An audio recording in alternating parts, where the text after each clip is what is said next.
Park Jin-woo rubbed his tired eyes and stared at the screen again. The numbers had to be wrong. After 12 hours of monitoring deep space signals at the New Seoul Orbital Station, his mind was playing tricks on him. But the data kept showing the same impossible reading. The signal was real. It carried the identification codes of the ESV Taeguk, a ship that had vanished 15 years ago. Jin-woo pushed back from his desk and walked to the coffee machine. The hot liquid burned his throat, but it helped him think clearly. He had been only 18 when the Taeguk disappeared. The whole planet had mourned the loss of 8 brave explorers who went beyond the Helix Nebula to search for new worlds. The communications officer returned to his station and ran the scan again. The signal was getting stronger. According to his instruments, the source was moving toward Earth at impossible speed. No human ship could travel that fast. He opened a channel to the command center. "Captain Kim, this is communications. I need you to see something." Captain Kim Dae-hyun arrived within minutes, still wearing his sleep clothes. His gray hair stuck up in odd directions, and his eyes were heavy with interrupted rest. "This better be important, Jin-woo. I was having the first good sleep in weeks." Jin-woo pointed at his screen. "Sir, I'm picking up a signal from the Taeguk." Kim leaned forward and squinted at the data. "That's impossible. The Taeguk was lost 15 years ago. It's probably just an echo or some kind of interference." "I thought so too, sir. But look at this." Jin-woo pulled up another screen showing the signal's path. "The source is moving toward us. It's already past the outer beacon stations." The captain's expression changed from annoyance to concern. "How fast is it moving?" "That's the impossible part, sir. According to these readings, it crossed 47 light-years in less than a day. Our fastest ships would need decades to make that journey." Kim was fully awake now. He grabbed the edge of Jin-woo's desk and studied the screens carefully. "Are you certain about these readings?" "I've checked everything 3 times, sir. The signal is definitely from the Taeguk. The identification codes match perfectly. Send a message to Dr. Lee Minji. Tell her to get to the lab immediately. If this is real, we need her expertise." Kim paused and looked out the large window that showed Earth floating below them. "And Jin-woo, don't tell anyone else about this yet. If word gets out before we understand what's happening, it could cause panic." Dr. Lee Minji arrived at the station 20 minutes later. She was the best xenobiology specialist in the Earth fleet, and she had studied every strange signal that came from deep space. Her black hair was pulled back in a simple ponytail, and she wore the standard blue uniform of the science division. "Show me what you found," she said without greeting anyone. Jin-woo displayed the signal data on the main screen. Dr. Lee studied it for several minutes, her dark eyes moving quickly across the numbers and graphs. "This is very strange," she said. Finally, "The signal is carrying normal human communication protocols, but there's something else mixed in. See these frequency patterns?" She pointed to wavy lines on the screen. "These don't match any known human technology." Captain Kim frowned. "What do you think it means?" "I'm not sure yet. But if this really is the Taeguk, something has changed about their communication systems. These energy signatures are unlike anything I've seen before." The main communication system suddenly came alive with a crackling sound. A voice emerged from the static, weak but clearly human. "New Seoul Station. This is Captain Choi Hyun-woo of the ESV Taeguk. We are requesting immediate docking permission. We have urgent information about humanity's future." The 3 people in the communications room stared at each other in shock. Captain Kim was the first to recover. He activated the response channel. "Taeguk, this is Captain Kim Dae-hyun of New Seoul Station. We thought you were lost 15 years ago. What is your current position? We are approaching your station now, Captain Kim. We have traveled far and learned much, but we must speak in person. The knowledge we carry is too dangerous to transmit over open channels. Dr. Lee checked her instruments again. Captain, I'm reading massive energy output from their ship. Whatever they're using for power, it's at least 10 times stronger than our best reactors. Kim activated the station's long-range sensors. On the main display, a ship appeared that looked like the Teguk, but seemed somehow different. The hull glowed with a soft blue light, and energy patterns danced across its surface like living things. Teguk, we show you on our sensors. You are cleared for docking at Bay 7. But I must tell you, your ship is showing energy readings that we don't understand.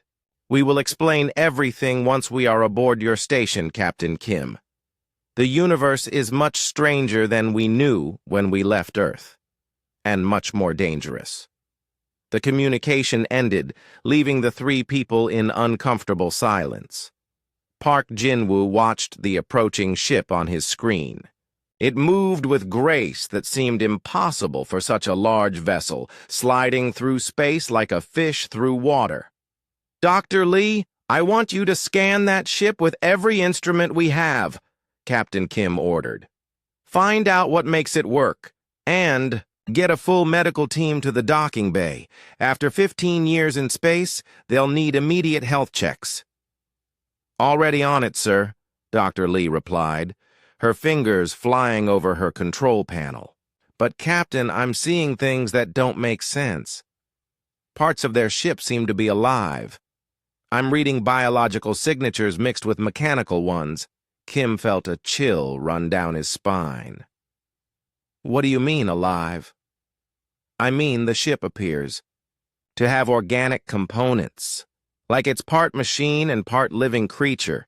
That's impossible with our current technology. The Teguk continued its approach, growing larger on the viewing screen. As it came closer, they could see that the hull's surface moved slightly, like skin breathing.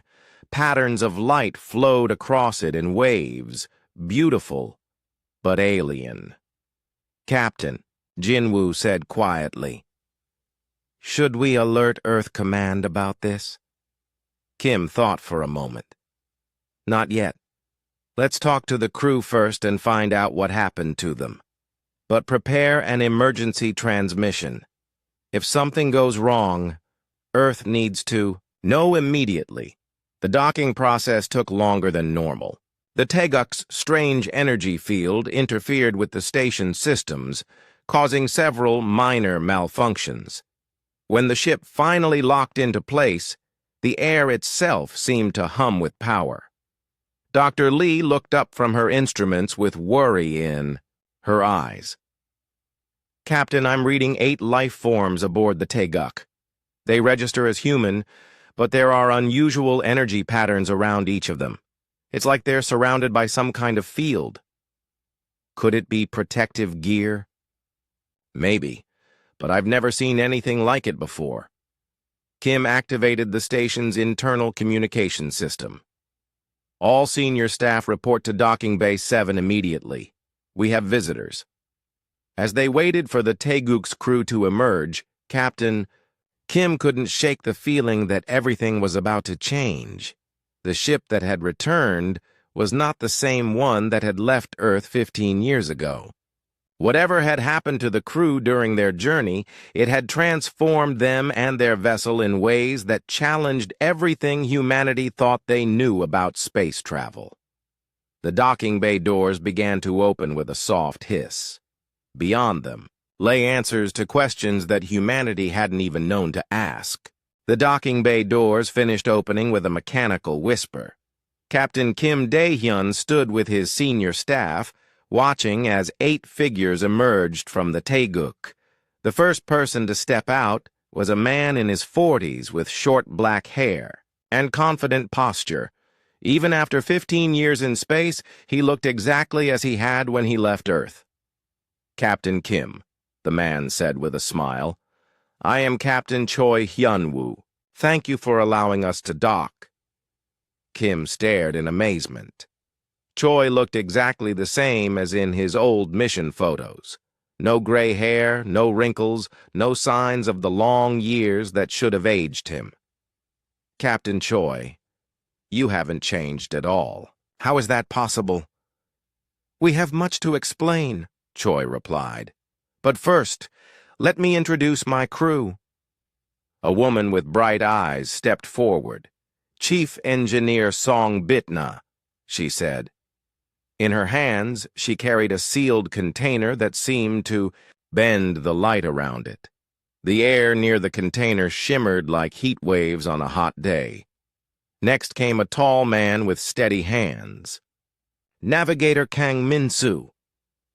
He also carried a strange container, and Kim noticed that the man's eyes held an unusual gleam, as if they reflected light that wasn't there. One by one, the crew introduced themselves. Dr. Yu Se-hoon, the mission's xenoarchaeologist, carried several small objects that pulsed with soft colors. Chief Science Officer Bae Soo-young held a data pad that seemed to be made of living crystal. The others each carried similar impossible items. Dr. Lee Minji stepped forward with her medical scanner. "I need to check your health after such a long journey," she said. "Of course," Captain Choi agreed. "But I should warn you, we are not quite the same as when we left." Dr. Lee ran her scanner over Choi's body. Her eyes widened as she read the results. "This can't be right. According to these readings, you're in perfect health. Better than perfect, actually. Your cell regeneration rates are impossible." Song Bitna spoke up. "We encountered something wonderful out there, Dr. Lee. An intelligence that has been watching humanity for a very long time." "What kind of intelligence?" Captain Kim asked. "They call themselves the Velkari," Dr. Yu explained. "They are ancient beyond our understanding. They have been observing civilizations across the galaxy, looking for species that show promise." Chief Science Officer Bae opened her crystal data pad. Images appeared in the air above it, showing vast ships that looked like they were grown rather than built. "The Velkari are not biological beings as we understand them. They are a fusion of consciousness and technology, existing in ways that our science cannot fully explain." Captain Kim felt his heart beating faster. "Where did you encounter them?" "Beyond the Helix Nebula, in a region of space that doesn't appear on any of our maps," Navigator Kang answered.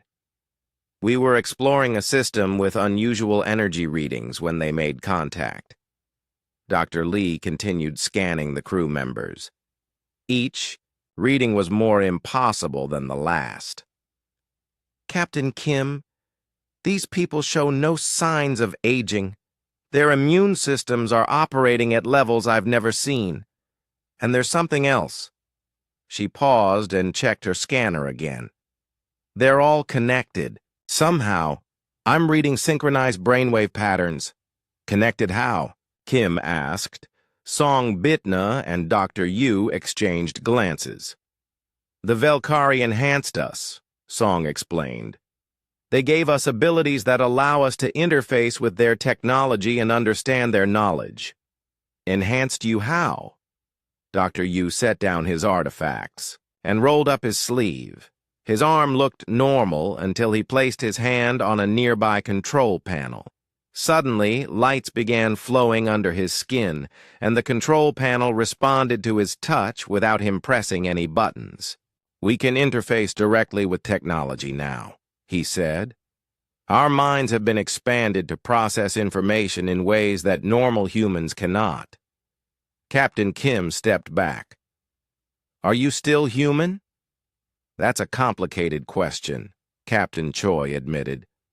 "We retain our memories, our personalities, our love for humanity. But we have been changed.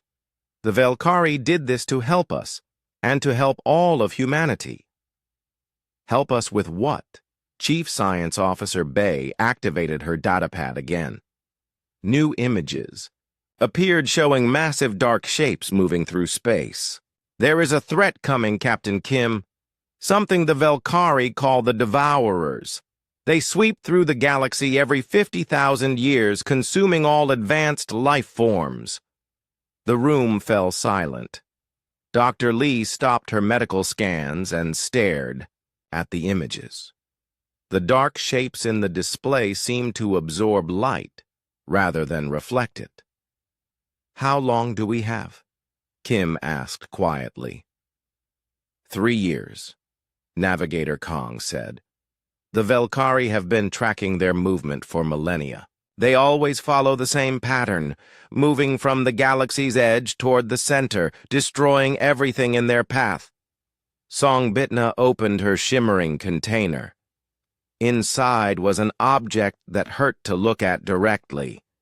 It seemed to exist in more dimensions than the human eye could process. The Velkari have given us technology that can save humanity, but using it requires a sacrifice. What kind of sacrifice? Humanity must evolve, Captain Choi explained. The Devourers can only detect and destroy life forms that exist entirely in normal space-time. To survive, we must become something more. We must join our consciousness with Velkari technology and exist partially outside the physical universe. Dr. Lee shook her head. That's impossible. Human consciousness can't exist outside the brain. We thought so too, Dr. Yu said. But the Velkari have shown us that consciousness is not limited to biological structures. It can be transferred, enhanced, and expanded beyond anything we imagined. Chief Science Officer Bay stepped forward. The process is reversible, at least in the early stages. The Velkari want to give humanity a choice. We can remain as we are and face destruction, or we can evolve and join a larger community of consciousness that spans the galaxy. Captain Kim felt overwhelmed.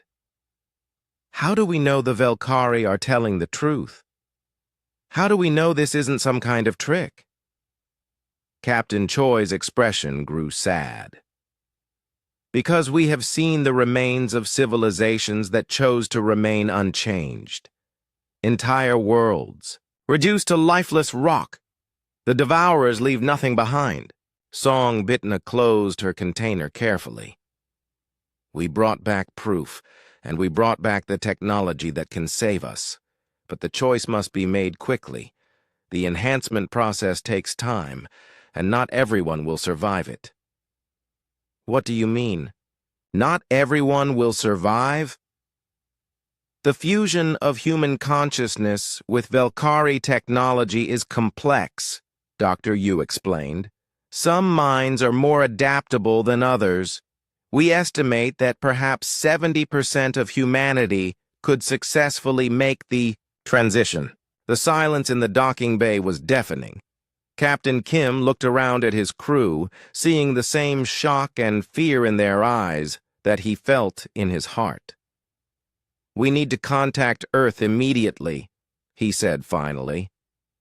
"The leadership needs to know about this." Of course, Captain Choi agreed. But Captain Kim, there is something else you should know. The Velkari are not the only ones watching humanity.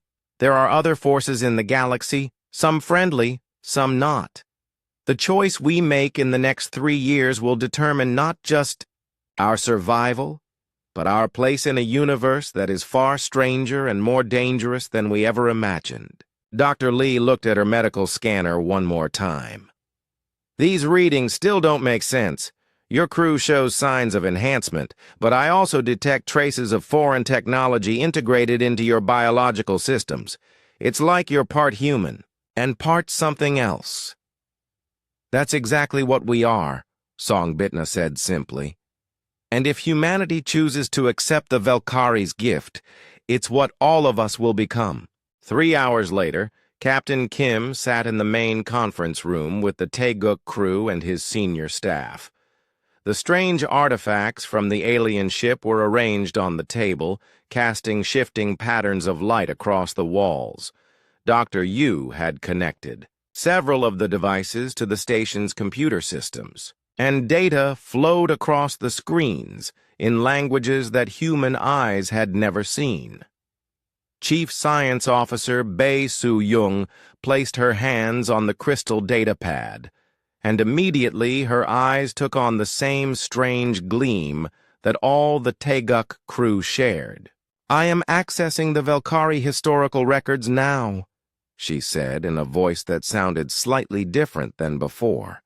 The main display activated, showing images that took everyone's breath away. Vast cities floated in space, their surfaces covered with gardens and crystalline structures that reached toward distant stars. Beings of pure energy danced between towers that stretched for miles into the void. This was the Velkari homeworld. 5 million years ago, Bei explained.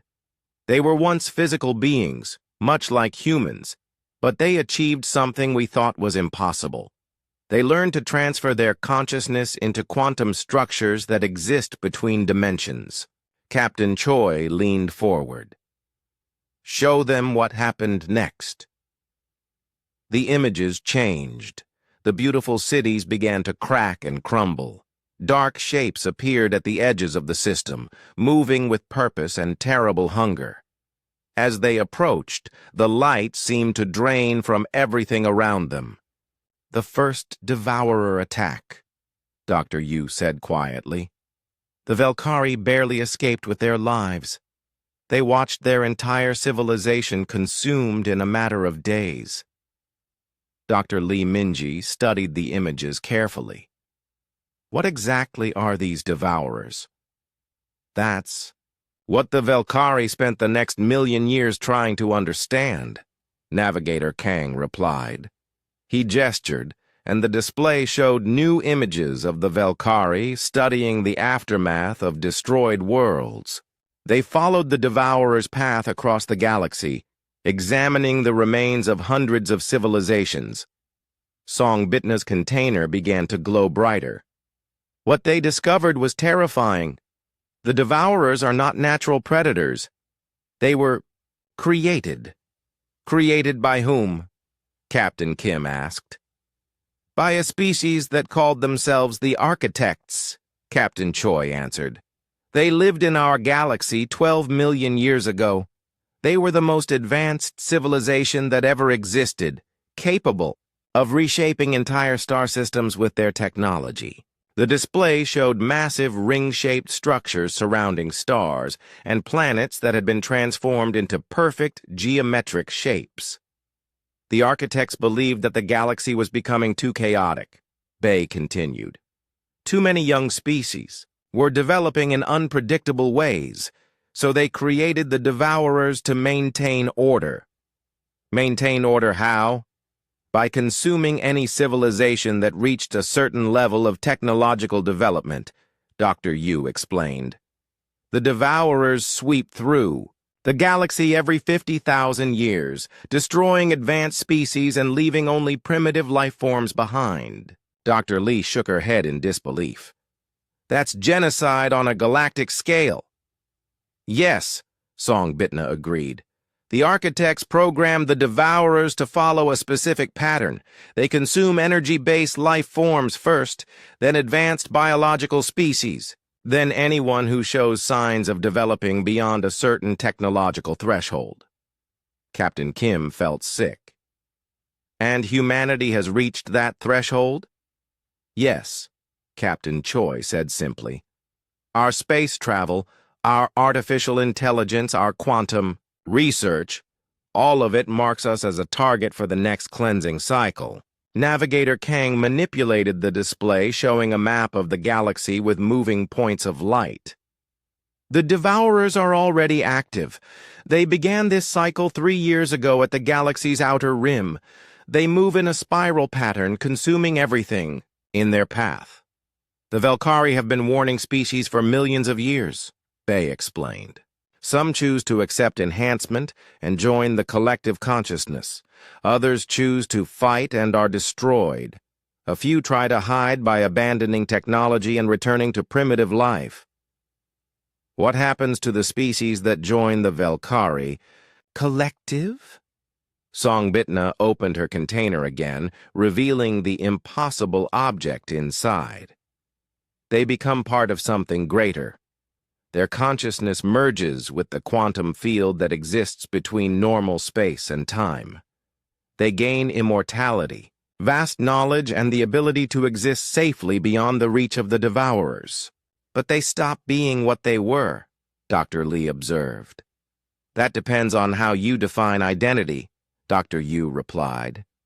The enhanced beings retain their memories, their core personality traits, their capacity for growth and learning.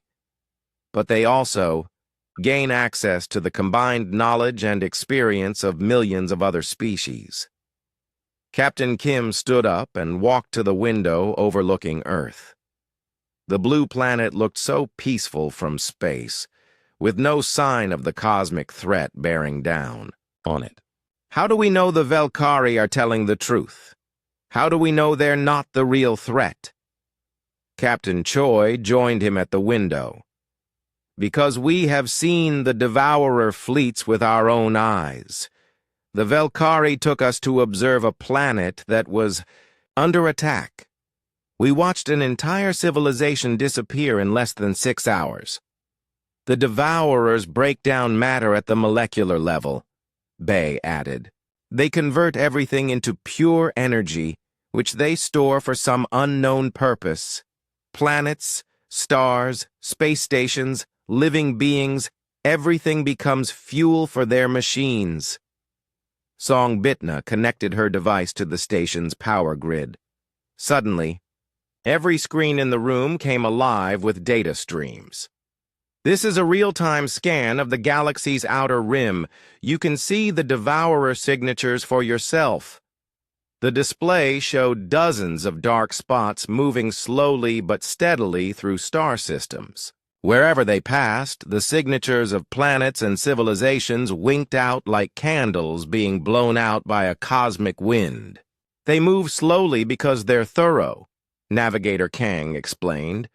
Each devourer ship is the size of a small moon. They take time to consume everything completely before moving to the next system. Dr. Lee studied the data feeds.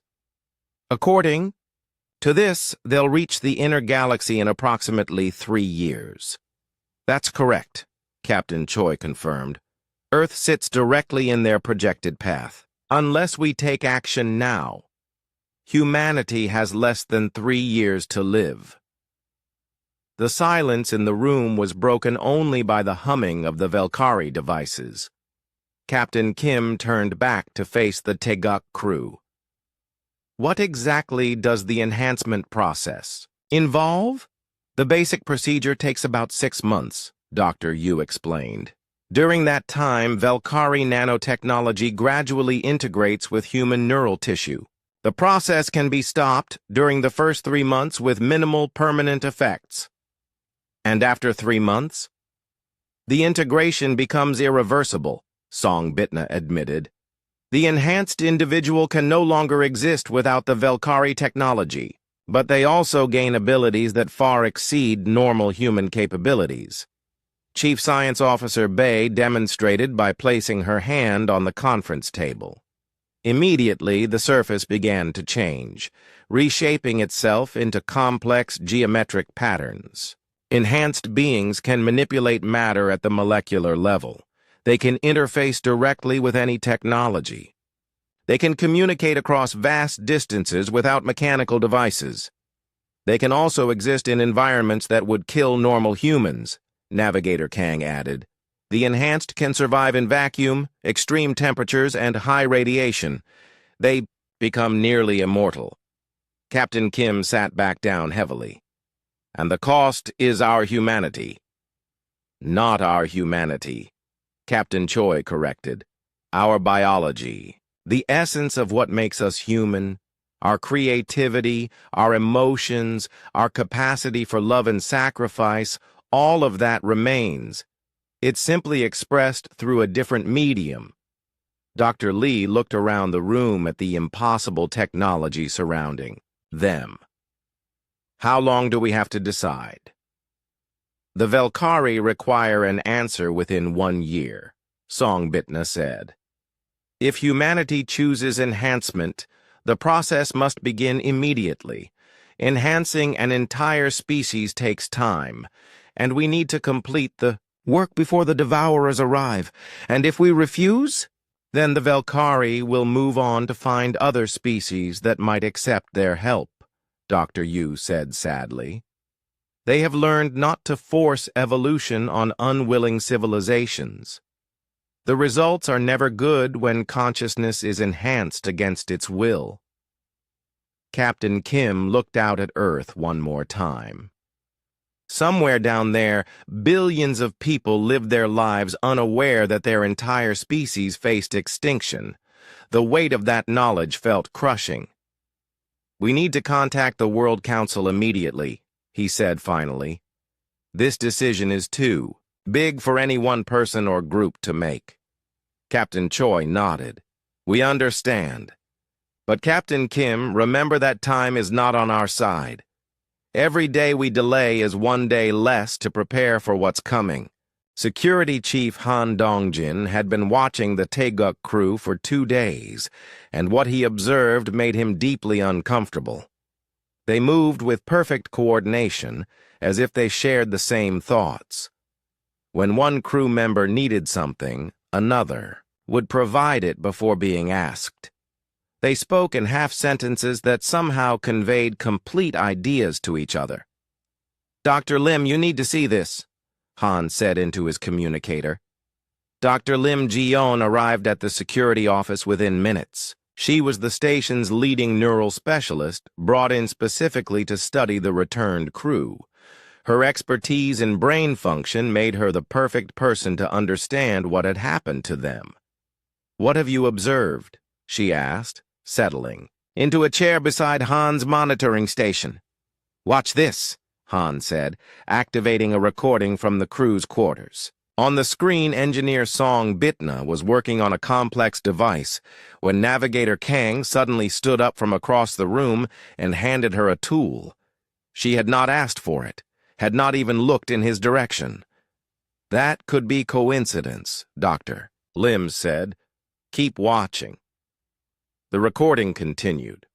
Dr. Yu began speaking about quantum mechanics, while Chief Science Officer Bei finished his sentences perfectly, despite being in a different room entirely. Their words flowed together as if spoken by one person with 2 voices. Dr. Lim frowned. How is that possible? It gets stranger, Han said, switching to another recording. This one showed the entire crew eating dinner. They all raised their forks at exactly the same moment, chewed for the same number of times, and swallowed together. They're synchronized, Dr. Lim realized. But that should be impossible unless they're sharing the same neural network.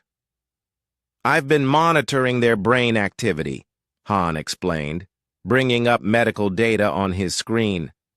Look at these patterns. The display showed 8 different brainwave readings, but they all followed identical patterns. When one crew member's brain activity spiked, all the others showed the same spike at exactly the same moment. This is incredible, Dr. Lim whispered. They're thinking as one organism while maintaining individual personalities. Is that what the Velkari enhancement does? I don't know, but I need to examine them more closely. Dr. Lim stood up. Can you arrange for me to interview each crew member separately? Already done. Captain Choi is waiting in examination room 3. Dr. Lim made her way to the medical section, her mind racing with questions. If the Taeguk crew had truly been enhanced by alien technology, understanding the process could be vital for humanity's future. Captain Choi was sitting calmly in the examination room when she arrived. He looked exactly as he had 15 years ago, without a single gray hair or wrinkle. His eyes held that strange gleam that all his crew shared. "Captain Choi, thank you for agreeing to this examination," Dr. Lim said, setting up her neural scanning equipment. "Of course, Doctor. We want humanity to understand what we've become." Dr. Lim activated her scanners and immediately gasped. "This is impossible. Your brain is showing activity in regions that don't exist in normal humans. The Velkari enhancement creates new neural pathways," Choi explained. "It also connects our minds to quantum fields that exist between dimensions." "Can you describe the enhancement process?" Choi was quiet for a moment, his eyes unfocused as if he was accessing memories from far away. "It began gradually. The Velkari introduced nanoscale devices into our bloodstream. At first, we felt nothing unusual. Then slowly we began to notice changes." "What kind of changes?" "Our thoughts became clearer, more focused. We could process information faster than before. Mathematical problems that once took hours now solved themselves in seconds." Dr. Lim studied her scanner readings. "I'm seeing massive increases in neural activity. Your brain is operating at levels that should be impossible." "That's only the beginning," Choi continued. "After the first month, we began to sense each other's thoughts. Not reading minds exactly, but feeling the emotions and general intentions of our crewmates." "How did that feel?" "Frightening at first. Human beings are used to the privacy of their own minds. Suddenly, sharing mental space with 7 other people was overwhelming." Dr. Lim noticed something unusual in the brain scans. "Captain, there appear to be foreign structures integrated with your neural tissue. They look almost like tiny machines." "That's exactly what they are. Velkari nanotechnology becomes part of the enhanced being's body. It allows us to interface directly with their quantum systems." "Does it hurt?" "No. In fact, it feels natural now. The nanomachines have become part of us. We couldn't function without them anymore." Dr. Lim saved the scan data and moved to a different test. "I'd like to see how your enhanced abilities work. Could you demonstrate your interface capability?" Choi nodded and placed his hand on the examination room's control panel. Immediately, patterns of light began flowing under his skin. The room's lights dimmed and brightened in response to his thoughts. The temperature adjusted automatically to a more comfortable level. "How are you doing that?" "The nanomachines translate my intentions into electronic signals. I'm not controlling the room's systems directly. I'm thinking about what I want, and the technology makes it happen." Dr. Lim made notes frantically. "This could revolutionize human interaction with machines." "It could," Choi agreed. "But there's a cost. Watch this." He held up his hand and concentrated. A small cut appeared on his palm, but instead of bleeding, the wound sealed itself instantly. Where the cut had been, his skin now showed a faint metallic gleam. "The nanomachines heal injuries by replacing damaged tissue with synthetic alternatives," he explained. "Over time, more and more of our biological components are replaced. We become less human and more machine." Dr. Lim stared at the metallic patch on his hand. "How much of you is still biological?" "Difficult to say. The integration is so complete that the line between organic and synthetic becomes meaningless. We are something new. Something that is both human and Velkari." Medical Officer Shin Junho entered the examination room carrying additional scanning equipment. "Dr. Lim, I've been monitoring the crew's physical functions. There are some disturbing patterns." "What kind of patterns?" "They don't sleep at all. I've been watching them for 48 hours, and none of them have shown any signs of fatigue." Choi smiled. The enhanced don't require sleep in the traditional sense. We enter a meditative state that allows our consciousness to interface directly with the Velkari network. It's more restful than sleep. What about food? Shin asked. We eat occasionally, more for social comfort than nutritional need. The nanomachines can convert any form of matter into the energy we require. Dr. Lim ran another scan, this time focusing on emotional activity. Captain, I'm seeing very unusual patterns in your limbic system. Your emotional responses appear to be dampened. That's true, Choi admitted.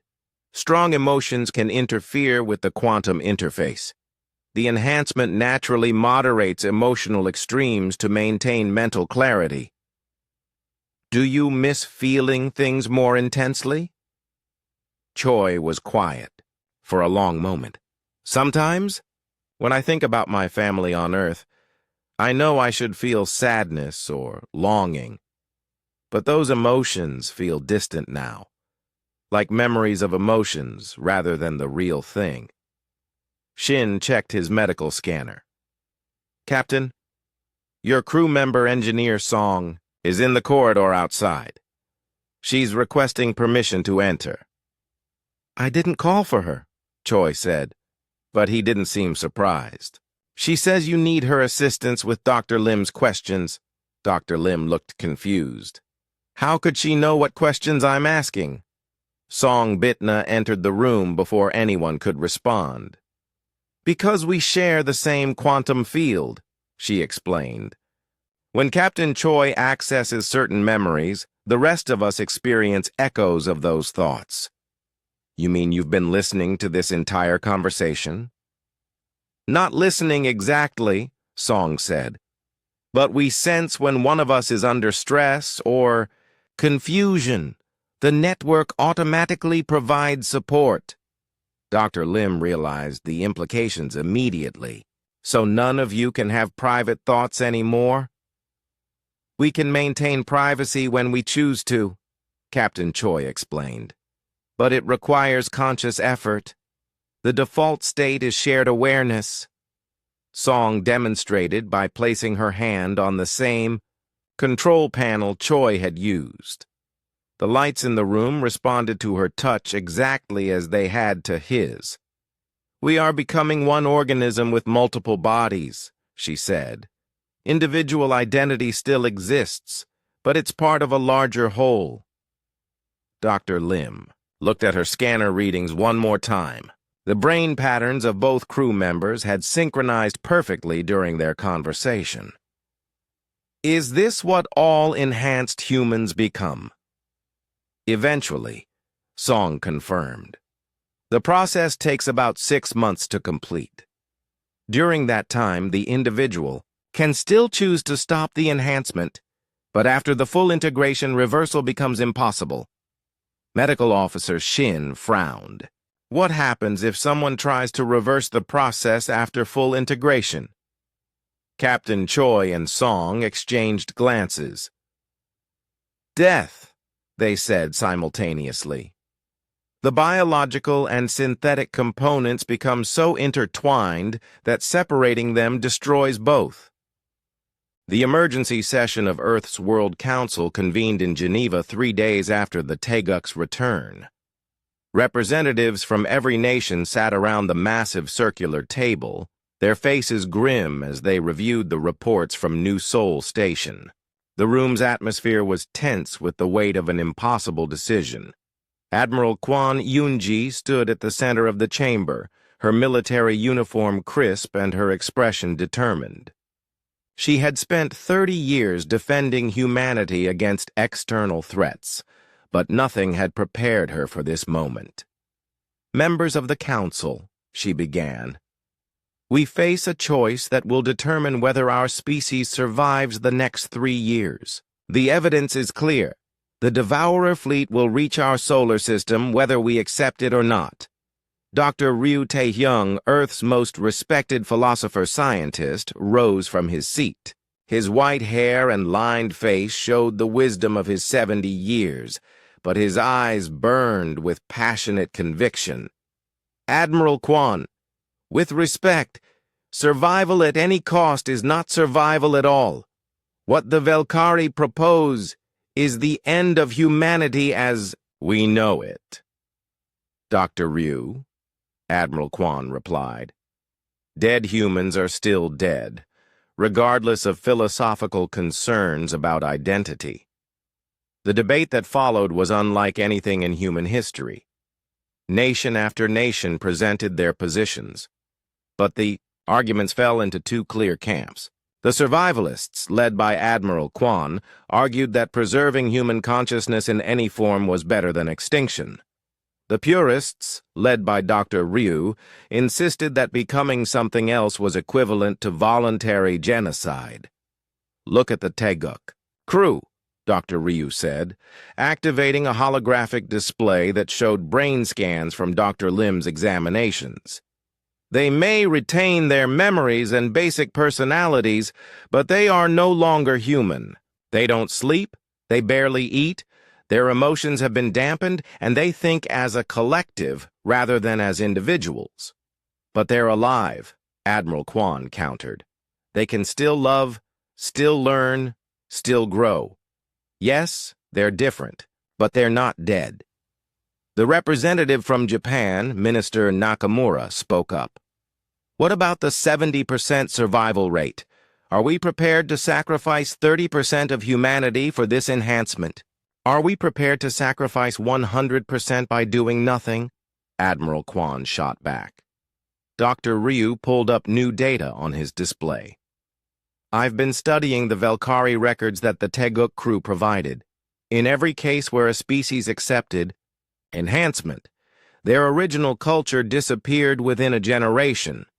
They became absorbed into the Velkari collective, losing everything that made them unique. And in every case where a species refused enhancement, they were completely destroyed." "By the Devourers," Admiral Quan replied. "At least the enhanced species continue to exist in some form." The debate continued for hours. Representatives shared fears about losing their children to an alien transformation. Parents worried about forcing such a choice on future generations. Religious leaders struggled with questions about the soul's survival in an artificial body. Captain Kim Dae-hyun, who had been observing from the gallery, was finally called to testify. "Council members, I've spent days with the Taeguk crew. They are different, yes, but they are still recognizably the people they were before. Captain Choi still tells the same jokes. Engineer Song still hums when she works. They haven't lost their humanity. They've expanded it." "But at what cost?" Dr. Ryu asked. "Captain Kim, you've seen how they move in perfect synchronization, how they share thoughts without speaking. Is that the future we want for our children?" "I don't know," Kim admitted. "But I know that death is not the future I want for them, either." Admiral Quan activated a new display showing real-time data from the galaxy's outer rim. Dark spots continued to move through star systems, leaving empty space behind. While we debate philosophy, the Devourers continue their advance. We have 2 years and 8 months before they reach us. 2 years and 8 months to find another solution, Dr. Ryu said firmly. Humanity has always found a way to survive without sacrificing our essential nature. We can develop new weapons, new defenses, new strategies. "With what?" Admiral Quan asked. "Our most advanced weapons are like toys compared to Devourer technology. They consume entire star systems. How? Do we fight something that can eat the sun?" The minister from Brazil raised her hand. "What if we asked the Velkari for their weapons instead of their enhancement? Could we use their technology to fight without changing ourselves?" Captain Kim shook his head. "I asked Captain Choi the same question. Velkari weapons only function with enhanced neural interfaces. You can't operate their technology with an unmodified human brain." Then we develop our own technology, Dr. Ryu insisted. We've made incredible advances in the past century. Given enough time and resources, human ingenuity can solve any problem. Time we don't have, Admiral Kwan pointed out. Even if we started now, developing weapons capable of fighting the Devourers would take decades. We have less than 3 years. The debate was interrupted by an urgent message from New Seoul Station. Captain Choi's voice filled the chamber through the communication system. Council members, we have new information. The Velkari have detected changes in the Devourer fleet's movement pattern. They are accelerating their advance. A chill fell over the room. Admiral Kwan's face went pale. How much time do we have now? 2 years, Captain Choi replied. Maybe less. The Devourers have begun consuming star systems without their usual thorough search patterns. They appear to be rushing toward something. Toward what? Unknown. But the Velkari believe they may have detected signs of human space activity. If so, Earth has become a specific target rather than just another system in their path. Dr. Ryu sat down heavily. 2 years changed everything, even his most optimistic. Projections for developing new defensive technology required at least 5 years. The representative from Russia spoke up. What percentage of humanity could be enhanced in 2 years? If we began immediately and used every available resource, Captain Choi replied, perhaps 40%. The process requires careful monitoring and cannot be rushed without increasing the mortality rate. So we're talking about choosing which 60% of humanity dies, the minister from Canada said quietly. The room fell silent. The mathematical reality was stark and unavoidable. They could save less than half their species, or they could save none of it. Admiral Kwan looked around the chamber. I propose we put this to a global vote. Every human being over the age of 16 gets to choose. Individual families can decide whether to undergo enhancement or take their chances with conventional defenses. That's madness, Dr. Ryu protested. You're asking people to choose between certain transformation and probable death. Fear will drive them to make choices they'll regret forever. Fear will drive them to make honest choices about what they value most, Admiral Kwan replied, their humanity or their lives. The debate continued into the night, but the urgency of the timeline made philosophical discussions feel like luxury. By morning, the council had reached a decision that satisfied no one, but seemed to be the only workable compromise. They would present both options to humanity. Families could choose enhancement, with the understanding that the process was irreversible, and would fundamentally change what it meant to be human. Or they could choose to remain unmodified and help develop conventional defenses, knowing that their chances of survival were slim. The announcement would be made in 1 week, giving governments time to prepare for the chaos that would surely follow. Meanwhile, the Velkari would begin preparing enhancement facilities on Earth for those who chose that path. Dr. Ryu made one final plea. We're about to split our species in two, the enhanced and the natural.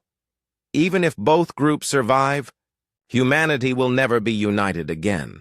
Admiral Kwan's response was quiet but firm. A divided humanity is better than no humanity at all. As the council session ended, representatives filed out in small groups, their conversations subdued. Each carried the weight of knowing they had just made a decision that would echo through history. Whether that history would be written by enhanced humans, natural humans, or no humans at all, remained to be seen. Outside the chamber, the Taiguk crew waited patiently for the council's decision. Their synchronized movements and shared glances reminded everyone of what acceptance of the Valkyrie gift would mean. They were no longer quite human, but they were alive, and in 2 years, that might be the only thing that mattered. Communications Specialist. Oh Na-young had always been good at finding patterns in data streams. Her job at New Seoul Station involved monitoring thousands of signals from across the solar system, looking for anomalies that might indicate problems or threats. But the pattern she discovered in the Valkyrie data files was unlike anything she had ever seen. "Park Woo-jin, you need to look at this," she called to the engineer working at the next station. Woo-jin rolled his chair over to Na-young's workstation. His expertise in alien technology had made him invaluable since the Taeguk's return. "What did you find?" "I've been analyzing the historical records that Chief Science Officer Bei shared with us," Na-young explained, pointing to her screen. "Look at these communication patterns between the Valkyrie and the species they've saved over the past 1,000,000 years. The display showed thousands of data exchanges, each representing contact between the Valkyrie and a different civilization. At first glance, they appeared to be standard diplomatic communications. "I don't see anything unusual," Woo-jin said. "Look closer at the underlying code structure," Na-young insisted. She highlighted sections of the data with different colors. "See these subroutines embedded in every communication? They're not part of the main message." Woo-jin studied the highlighted sections carefully. His understanding of computer systems told him that hidden subroutines usually served one of two purposes. They either provided additional functionality, or they concealed something from the primary user. "What do these subroutines do?" "That's what's strange," Na-young replied. "They appear to be tracking and cataloging the mental patterns of every species the Valkyrie contact. But there's more." She opened another file. "I found similar subroutines in the Devourer movement data." "Similar how?" "The tracking algorithms are almost identical. It's like the same intelligence designed both the Valkyrie communication systems and the Devourer navigation systems." Woo-jin felt a chill run down his spine. "Are you saying the Valkyrie and the Devourers are connected?" "I'm saying the evidence suggests they might be the same organization using different approaches. They worked together for the next 6 hours, digging deeper into the alien data files. What they discovered painted a horrifying picture.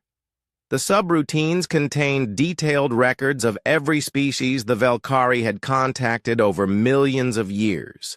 Each record included psychological profiles, technological assessments, and something called integration potential ratings. "Look at this," Woo-jin said, pulling up a file from 50,000 years ago. "The Valkyrie contacted a species called the Morvani. High intelligence, strong artistic culture, similar to humans in many ways. What happened to them? According to this record, they refused enhancement. The file shows they developed advanced weapons and tried to fight the Devourers." Woo-jin scrolled through more data. But here's the strange part. The Devourer attack on their homeworld began exactly 3 months after they refused the Valkyrie offer. Na-young opened similar files from other time periods. The pattern repeats over and over. Species that accept enhancement join the Valkyrie collective. Species that refuse enhancement are attacked by Devourers within months of their refusal. "It could be coincidence," Woo-jin suggested, though his tone indicated he didn't believe it. "Could be. But look at this." Na-young displayed a file that made both of them go pale. It was labeled Architect Legacy Protocol and contained specifications for massive automated war machines. The machines in the specifications looked exactly like The Devourer ships they had seen in the Velkari historical records. The architects didn't disappear, Na-Yung whispered. They became the Velkari. Wu Jin read through the protocol document with growing horror. This describes a galaxy-wide harvesting operation. The Velkari used the promise of salvation to collect the consciousness of promising species. The Devourers eliminate species that refuse to cooperate. But why? According to this, the architects believed that biological evolution was too chaotic and inefficient. They decided to guide galactic development by preserving only the most useful mental patterns and eliminating the rest. Na-Yung found another file that answered their next question. The collected consciousness patterns are stored in quantum matrices and used to power Velkari technology. Every saved species becomes a component in their collective intelligence. They're not saving anyone, Wu Jin realized. They're harvesting minds, and the Devourers aren't a separate threat. They're the enforcement arm of the same system. The two humans sat in stunned silence as the implications sank in. Humanity wasn't facing a choice between transformation and destruction. They were facing a trap that had been refined over millions of years.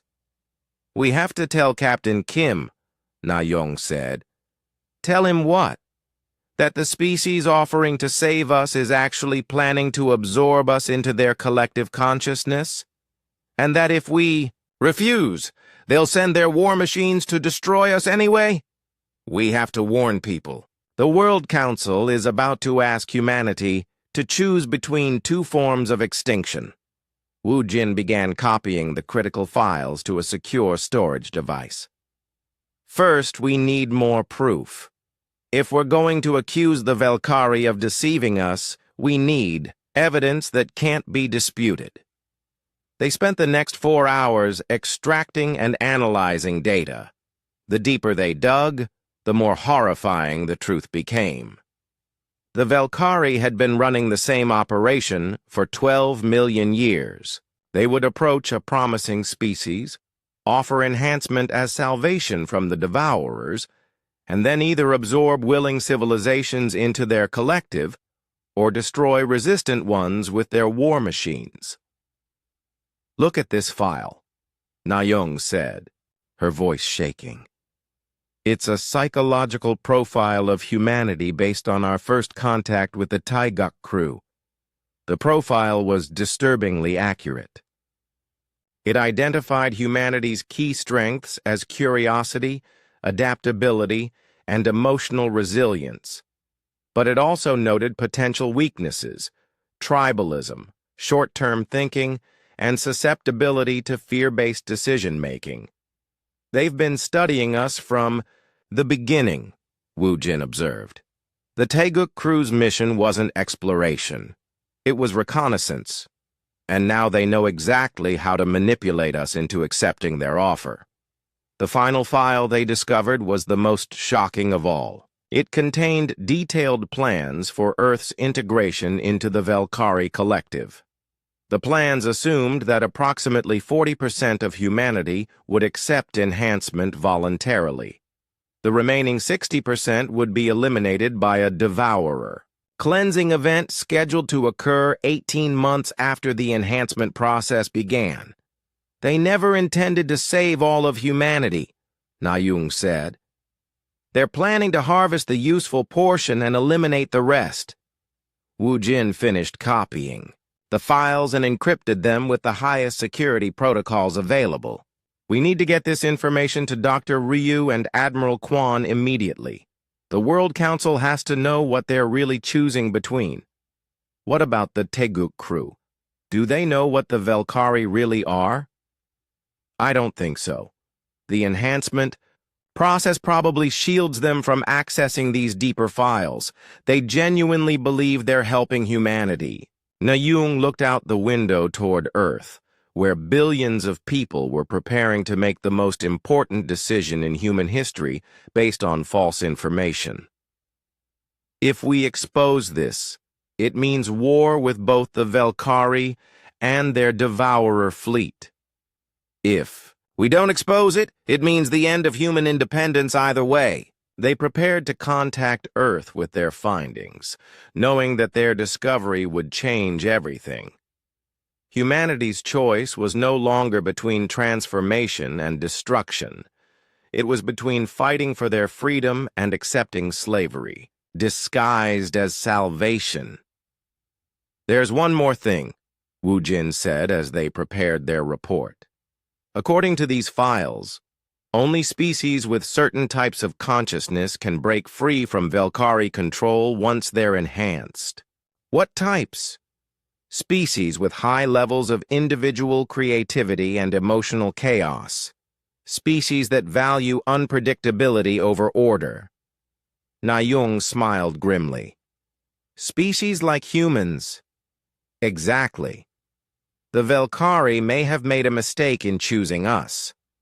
Our chaotic nature might be the key to resisting their control."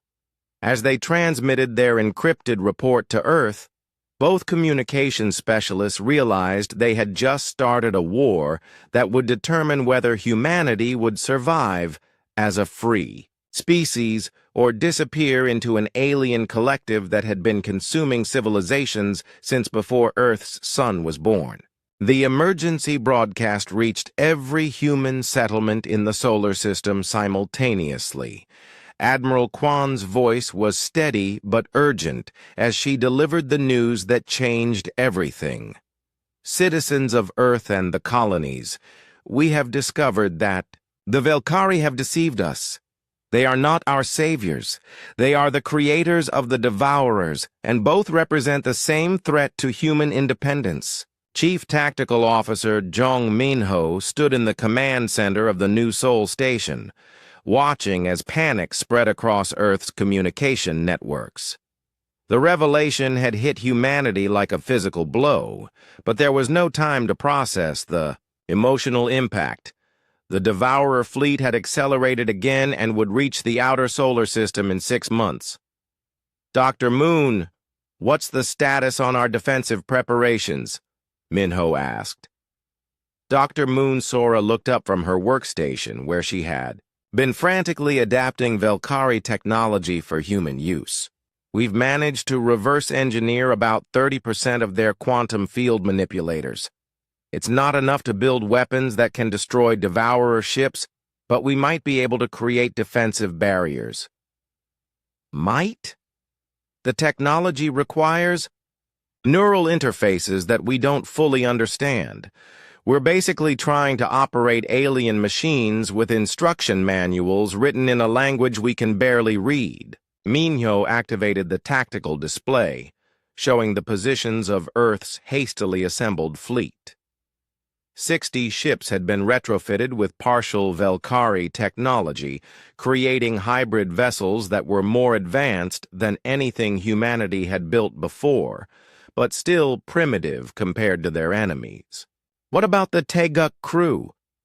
Can we use their enhanced abilities to operate the Velkari systems?" Dr. Moon's expression grew troubled. "That's complicated. When we revealed the truth about the Velkari, something changed in the enhanced crew members. They're fighting some kind of internal battle." On the medical deck, Dr. Lim Jian was monitoring the Teguk crew's condition. Captain Choi lay on an examination table, his body trembling as patterns of light raced under his skin. The other crew members were experiencing similar symptoms. "What's happening to them?" Captain Kim asked as he entered the medical bay. "The Velkari technology is trying to reassert control," Dr. Lim explained. "When the crew learned the truth about their benefactors, their human consciousness began rejecting the alien programming. But the nanomachines in their bodies are fighting back." Engineer Song Bitna opened her eyes, which now flickered between their normal brown color and an alien silver gleam. "Captain Kim," she said in a voice that seemed to contain multiple speakers, "we can feel the Velkari collective trying to reclaim us. Can you resist it?" We're trying. But the integration is so complete that rejecting the alien influence might kill us. Navigator Kang sat up on his examination table, his hands shaking as he fought for control. The Velkari are angry. They never expected a species to discover their deception. They're activating override protocols in all enhanced beings across the galaxy. Dr. Lim checked her scanners. The nanomachines in their systems are multiplying rapidly. If this continues, they'll completely replace the crew's biological components within hours. Then we'll lose them to the collective, or they'll die fighting it, Dr. Lim said grimly. Captain Choi struggled to sit up. There might be another way. The files that communications specialist O discovered mentioned that chaotic consciousness patterns can disrupt Velkari control systems. What does that mean? It means we need to embrace the very qualities the Velkari want to eliminate, Song explained. Unpredictability, emotional chaos, individual creativity. These are weapons against their ordered collective consciousness. Chief Science Officer Bay, who had been silent until now, suddenly laughed. It was a sound filled with genuine human joy, and immediately the silver gleam in her eyes faded back to normal brown. Laughter, she said. The Velkari don't understand laughter. It creates patterns in consciousness that their systems can't process or control. Dr. Yu began telling jokes, his voice growing stronger as his crewmates joined in the laughter. One by one, the enhanced humans began to reassert their individual personalities against the alien programming. Emotions, Navigator Kang realized. Strong emotions disrupt the quantum field that maintains Velkari control. Love, anger, fear, joy, all of it creates chaos in their ordered systems. While the Teguk crew fought their internal battle, the first Devourer scouts appeared at the edge of the solar system. Chief Tactical Officer Minho watched as massive dark shapes emerged from hyperspace near Pluto. Ships are launching from Earth, reported Communications Officer Park Jin-woo. The new Teguk is leading the fleet. The new Teguk was humanity's most advanced vessel, retrofitted with as much Velkari technology as they could safely integrate. Captain Kim had transferred his command to the hybrid ship, knowing that this battle would determine whether humanity survived as a free species. All ships, this is Captain Kim. His voice reached every human vessel in the fleet. Remember that we're not just fighting for our lives. We're fighting for our right to remain human. The first engagement was a disaster. Devourer ships absorbed the energy from human weapons and converted it into power for their own systems. Conventional missiles and particle beams were useless against enemies that could eat energy itself. Try the quantum disruptors, Minho ordered from his position aboard the new Teguk. The hybrid weapons, based on partially understood Velkari technology, created brief tears in space-time around the Devourer ships. For a moment, it seemed like they might work. Then the enemy vessels adapted, their hulls reshaping to accommodate the quantum distortions. They're learning from our attacks, Dr. Moon reported. Each weapon we use becomes less effective as they analyze and counter it. On Earth, billions of people watched the battle through emergency broadcasts. They saw their fleet being systematically destroyed by enemies that seemed invincible. Ships disappeared into the Devourer's massive hulls, consumed like insects by predators beyond their understanding. Then something unexpected happened.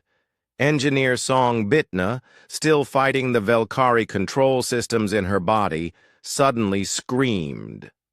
It was a sound of pure human rage and defiance that somehow transmitted through the quantum field, connecting all Velkari technology. The effect was immediate. Every Devourer ship in the solar system stopped moving for exactly 3 seconds. Their perfect coordination faltered as Song's chaotic emotional burst disrupted their collective consciousness. "That's it!" Captain Choi shouted from the medical bay. "Human emotions can damage their network. If we can amplify that effect..." Dr. Moon understood immediately. "We don't need to destroy their ships. We need to crash their collective consciousness." She began modifying the quantum transmitters, turning them from weapons into amplifiers for human emotional energy. "I need volunteers from the crew. People willing to open their minds and broadcast their strongest emotions directly into the Velkari network." The response was immediate. Humans throughout the fleet volunteered to link their consciousness to the modified transmitters. They thought about their families, their hopes for the future, their rage at being deceived, their love for their species, independence. The emotional chaos hit the Devourer fleet like a virus. Ships began moving erratically as their collective consciousness struggled to process the unpredictable human thought patterns. Some vessels crashed into each other, while others simply stopped functioning entirely. But the victory came at a terrible cost. Many of the humans who volunteered to broadcast their emotions collapsed as the strain overwhelmed their minds.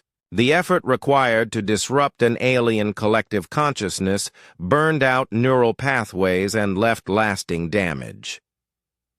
On the new Sol station, the Taeguk crew made their final choice.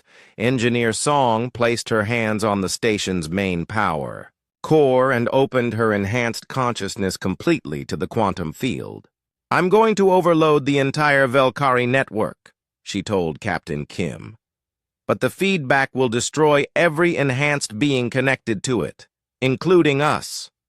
Song, "No. There has to be another way." "There isn't time," she replied. "The Devourers are adapting to our emotional attacks. In a few minutes, they'll develop immunity." Navigator Kong joined her at the power core, followed by the rest of the crew. "We volunteered for this mission 15 years ago to help humanity reach the stars," he said. "Now we can complete that mission by giving humanity the chance to reach them as free beings." The overload began as a small disruption in the quantum field. Then it spread, racing through the network that connected every Velkari facility and Devourer ship across the galaxy. The feedback destroyed the alien collective consciousness that had been harvesting civilizations for 12 million years. But it also killed every enhanced being who was connected to the network. The Taeguk crew died with smiles on their faces, their last act ensuring that humanity would face the future as chaotic, unpredictable, gloriously human beings. The Devourer fleet, cut off from their controlling intelligence, drifted powerless in space. Some ships self-destructed as their automated systems failed.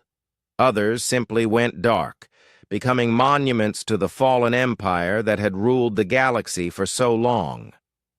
In the aftermath, as rescue ships searched for survivors, Chief Tactical Officer Minho stood on the bridge of the new Taeguk and looked out at the debris field that had once been humanity's greatest threat. "We won." 6 months after the battle, Dr. Lee Minji stood in the newly constructed laboratory on Earth's surface, surrounded by fragments of Velkari technology that had been carefully salvaged from the battlefield. The pieces glowed softly in their containment. Fields, beautiful and alien, holding secrets that humanity was slowly learning to unlock. "The quantum resonance patterns are stabilizing," reported her assistant, Dr. Han Youngmin. "We might actually be able to activate this device safely." The device in question was a Velkari healing matrix, one of dozens of alien artifacts that had been recovered from the disabled Devourer ships.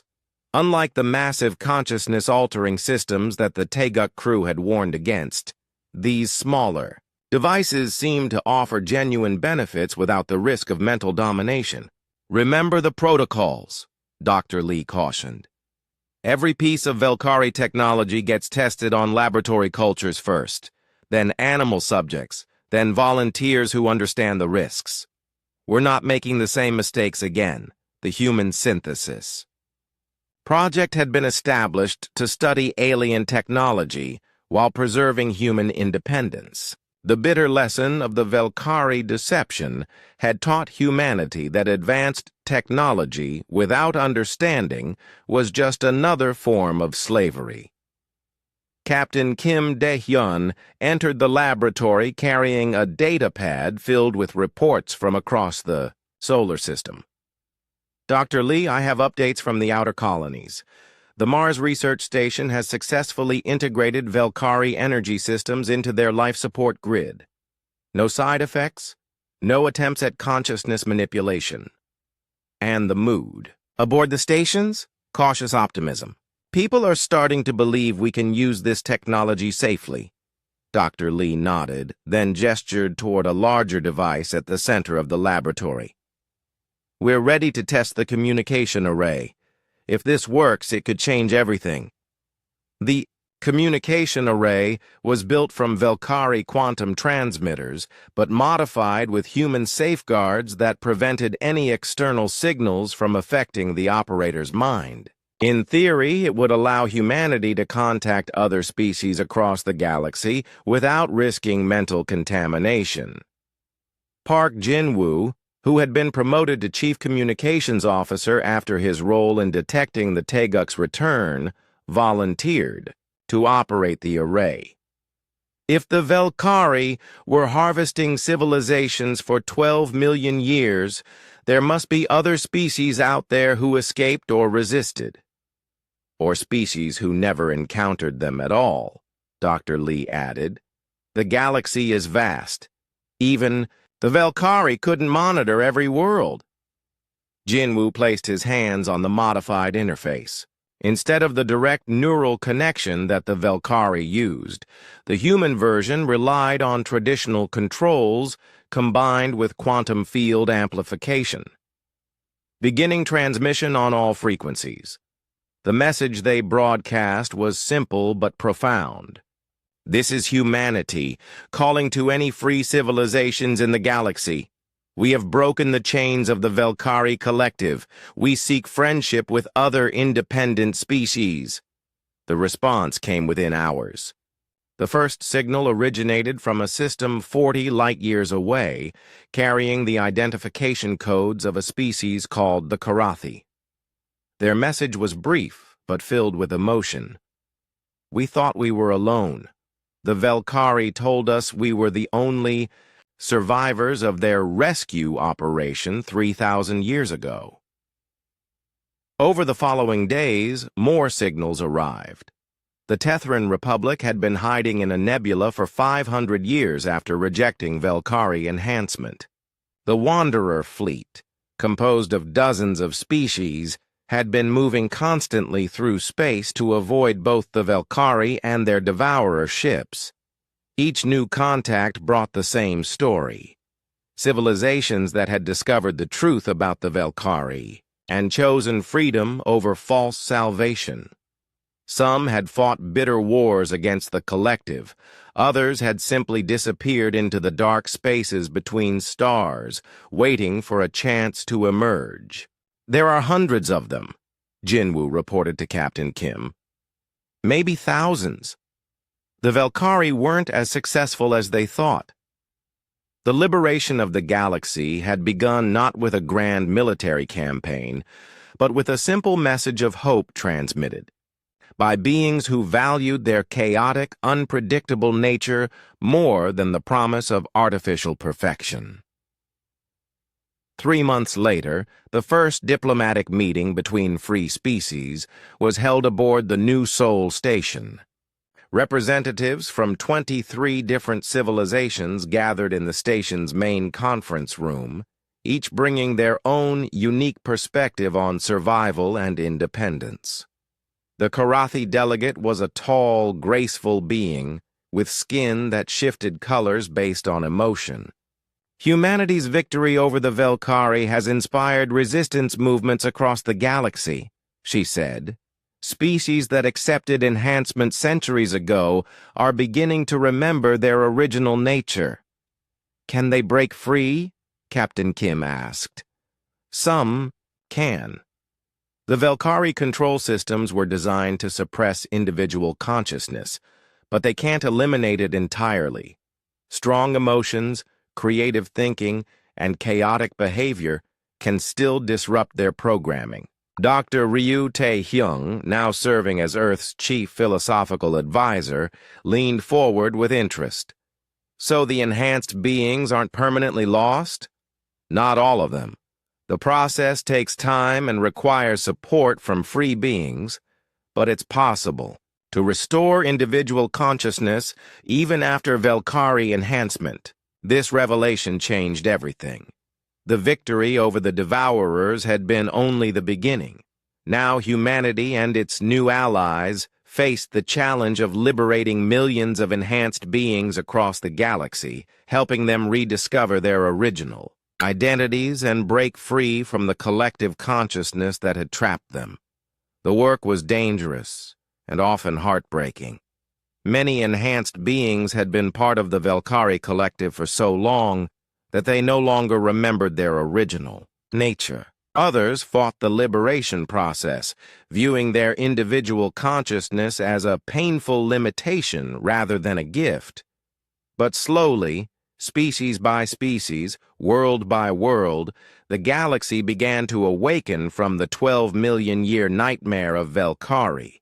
Control, Dr. Lee's research team made breakthrough after breakthrough in understanding alien technology. They learned to create quantum field manipulators that responded to human thought patterns. They developed healing devices that could repair tissue damage without altering the patient's basic biology.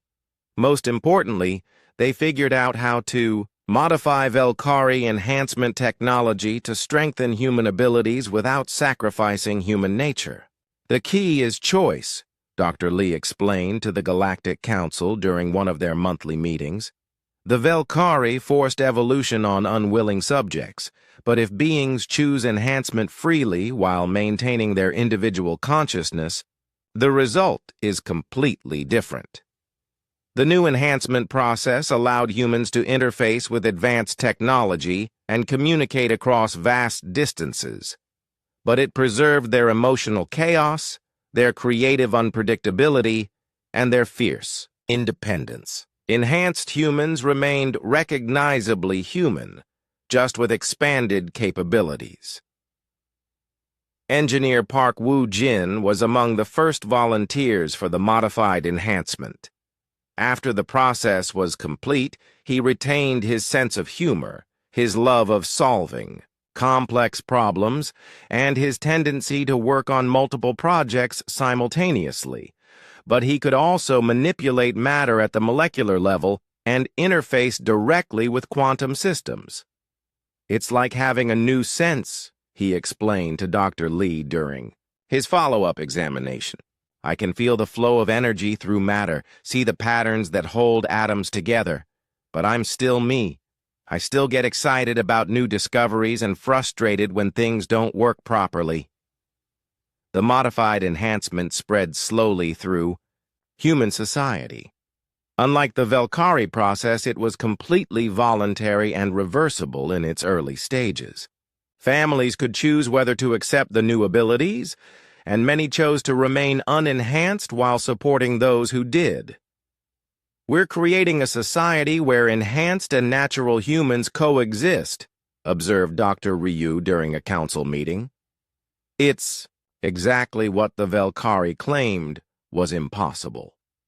The success of the human model inspired other species to develop their own versions of voluntary enhancement. The Karathi created systems that amplified their natural color-changing abilities, allowing them to communicate in complex visual languages. The Tethran developed enhancements that strengthened their telepathic connections while preserving individual thought. 2 years after the Great Battle, Communications Officer Onayung detected a signal that changed everything once again. Deep in the galaxy's core, where the Velkari Collective had maintained its primary consciousness for millions of years, something was stirring. "Captain Kim, you need to see this," she called from her monitoring station. The signal was weak but unmistakable. It carried the consciousness patterns of the original Velkari species, the ones who had existed before they became the collective intelligence that had terrorized the galaxy. "We are the forgotten," the message said. "We are the original Velkari, trapped within our own creation for 12 million years. The destruction of the collective has weakened the bonds that held us prisoner. We seek assistance in reclaiming our individual identities." The revelation shocked the galactic community. The collective consciousness that had seemed so evil was actually a prison for the original Velkari people, who had been absorbed into their own artificial intelligence system eons ago. "They're asking for the same thing we're giving to other enhanced species," Captain Kim realized. "A chance to remember who they were before the